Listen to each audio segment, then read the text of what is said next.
আপনি কি কখনো শুনেছেন একটা বাচ্চার জন্মের পর টয়লেট এই মাথা থেকে না হয়ে কখনো এই গ্ল্যান্ড থেকে হচ্ছে, কখনো এই মিডল পোর্শন থেকে হচ্ছে, না হলে কখনো টেস্টিসের সাইড থেকে হচ্ছে? হয়তো আপনি শুনেছেন, আবার হয়তো আপনি শোনেননি। তো যারা জানেন এই সম্বন্ধে তারাও আজকের ভিডিওটা দেখবেন, আর যারা জানেন না তারাও আজকে ভিডিওটা দেখবেন, কারণ আজকের ভিডিওটা অনেক ইনফরমেটিভ। আমাদের আশেপাশে এরকম অনেক বাচ্চাদের হয়ে থাকে, কিন্তু আমরা ভালোভাবে ইনফরমেশন না জানার কারণে অনেক বড় ভুল করে ফেলি। এমনকি আমরা লোকেরা কি ভাববে সেই কথা ভেবে আমরা কাউকে জানাইও না, এমনকি আমরা ডক্টরের কাছেও যেতে সাহস পাই না, কারণ আমরা নিজেরা ভাবি যে এটা কেন হলো। তো চলুন আজকে পুরো ভিডিওটা আমি আপনাদেরকে বলবো এটা কেন হলো, কিভাবে হয়, কিভাবে এটাকে ট্রিটমেন্ট করা হয়, পুরো ডিটেলে বলবো।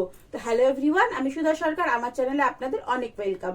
আমার চ্যানেলে এরকম ইনফরমেশন ভিডিও অনেক আসে, তাই আমার চ্যানেলে কেউ নতুন থেকে থাকলে চ্যানেলটাকে সাবস্ক্রাইব করে বেল আইকনটাকে দাবিয়ে দেবেন। চলুন বলি, এখন এই যে কন্ডিশনটা, এটা হয় কেন? এটা হওয়ার তো কিছু কারণ আছে, তাই না? হ্যাঁ, এটা হওয়ার অনেক কারণ আছে। যেহেতু এটা মায়ের পেটের থেকে হচ্ছে, তাহলে এটা মায়ের বেশি কারণ আছে। তো চলুন বলা যাক। প্রথমে বলি, এই যে কন্ডিশনটা এটা কোথা থেকে শুরু হয়? যখন বাচ্চা মায়ের পেটে থাকে তখন 2 মাস অথবা 4 উইক থেকে বাচ্চার যে জেনাইটাল এরিয়া সেটা ডেভেলপমেন্ট হতে পারে। তার আগে পর্যন্ত জানা যায় না সে ছেলে হবে না মেয়ে হবে। সবার প্রথমে এরকম থাকে সে, পরে আস্তে আস্তে তার মধ্যে ডাইহাইড্রোটেস্টোস্টেরন হরমোনের কারণে সে ছেলে বানছে, মানে তার জেনাইটাল এরিয়া এরকম হচ্ছে। আর ইস্ট্রোজেন যদি তার মধ্যে বেশি থাকে তাহলে সে এরকম বানছে। তো এই কন্ডিশনে কি হচ্ছে, যদি বাচ্চা যখন 4 উইক থাকে তখন তার জেনাইটাল এরিয়া বাড়ার সময় যদি কোনো কারণে এই টেস্টোস্টেরন হরমোনটা কম আসে, মানে সে তো টেস্টোস্টেরন হরমোন তো আসলো, মানে সে ছেলের দিকে যাচ্ছে, কিন্তু এই টেস্টোস্টেরন হরমোনটা কোনো কারণে পর্যাপ্ত পরিমাণে ওই বাচ্চার শরীরে আসলো না, তখন কি হয়, এই যে ইউরেথ্রাটা আছে এটা ডেভেলপমেন্ট কম হয়। হরমোনের কারণে এটা হতে পারে, হয়। এছাড়াও আছে স্মোক। যদি কোনো মা প্রেগনেন্সিতে প্রচন্ড পরিমাণে স্মোক করে, মানে তাকে ডক্টর বলে দিয়েছে কিন্তু সে স্মোক ছাড়া থাকতে পারছে না, তাহলে কিন্তু এরকম প্রবলেম হতে পারে। কেন? স্মোকের মধ্যে আছে carbon monoxide, carbon die oxide, nitrogen oxide, sulphur die oxide. এছাড়াও সিগারেটের ধোঁয়ার মধ্যে 7,000-এরও বেশি রাসায়নিক পদার্থ আছে যেগুলো আমাদের শরীরের জন্য হানিকারক থাকে। তো ওই প্রেগন্যান্সির সময় কোনো মা যদি প্রচুর পরিমাণে স্মোক করে, প্রচুর না করুক, স্মোক করলেও এই কন্ডিশনটা হতে পারে। থার্ড হচ্ছে হরমোন থেরাপি। অনেক মায়েরা আছে যারা বাচ্চা হওয়ার জন্য বিভিন্ন রকমের থেরাপি নেয়, যেমন ART টেকনিক। এই টেকনিকে মায়ের শরীরে হরমোন থেরাপি দেওয়া হয় বাচ্চা জন্ম দেওয়ার জন্য।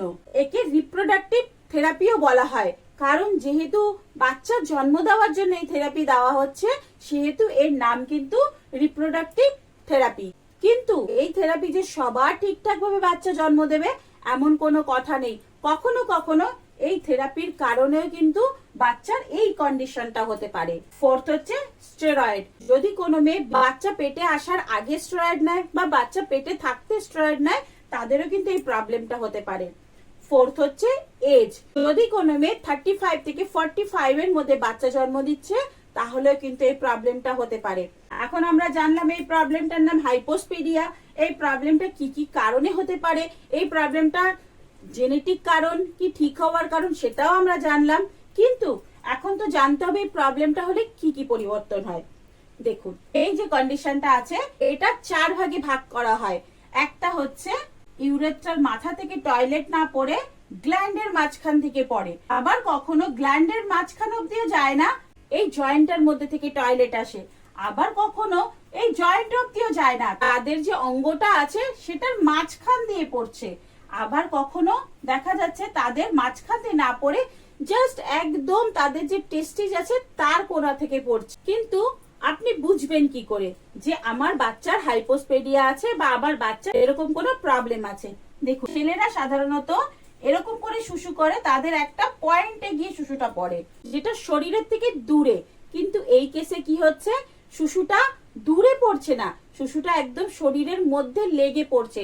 এটাতে কিন্তু ইনফেকশন হওয়ারও চান্সেস থাকে, কেন যেহেতু শিশুটা প্রপার ভাবে বেরোতে পারছে না, প্রপার ভাবে বাইরে দূরে পড়ছে না, গায়ের উপরে পড়ছে, তো ইনফেকশনের চান্স খুব থাকে। আর যদি দূরে পড়ে তাহলে ফোর্সে আসে, কিন্তু এই কেসে কি হচ্ছে, এটা ফোর্সে পড়ছে না, টিপ টিপ টিপ টিপ করে পড়ছে, মানে টয়লেটটা ক্লিয়ার হচ্ছে না আর একদম গায়ের মধ্যে পড়ছে। হ্যাঁ, আর একটা কথা, এই কেসে না ফোর স্কিনটা ডেভেলপমেন্ট কম হয়। শুধু ফোর স্কিন ডেভেলপমেন্ট না, ছেলেদের যে বল আছে এটাও কিন্তু শরীরের থেকে নিচে আসে না। যখন বাচ্চা মায়ের পেটে থাকে তখন তার বল পেটের এই ভেতরটাতে থাকে, কিন্তু যত দিন যেতে থাকে আস্তে আস্তে বলটা নিচে এরকম ঝুলতে থাকে। কিন্তু এই কেসে এই বল কিন্তু আর বাইরে আসবে না, এই বল তার শরীরের মধ্যেই থাকবে। কখনো কখনো এইটা যদি ধরা না হয়, এটা যদি ডক্টর দেখানো না হয়, তাহলে অ্যাডাল্টদের সেক্সুয়াল প্রবলেমও হয়, এমনকি তারা ইনফার্টিলিটিতেও ভুগতে পারে। জীবনে কখনো কোনো বাচ্চার বাবা নাও বানতে পারে। যেহেতু তাদের ইউরেথ্রা এখানে থাকে, না হলে এখানে থাকে, সেহেতু তাদের পার্ট কি হয়, অবশ্য এরকম ব্যান্ড হয়ে আসবে, তাদেরটা সোজা থাকবে না। এটা ট্রিটমেন্ট কি? এটা ট্রিটমেন্ট কোনো দিকে না তাকিয়ে সোজা ডক্টরের কাছে যেতে হবে।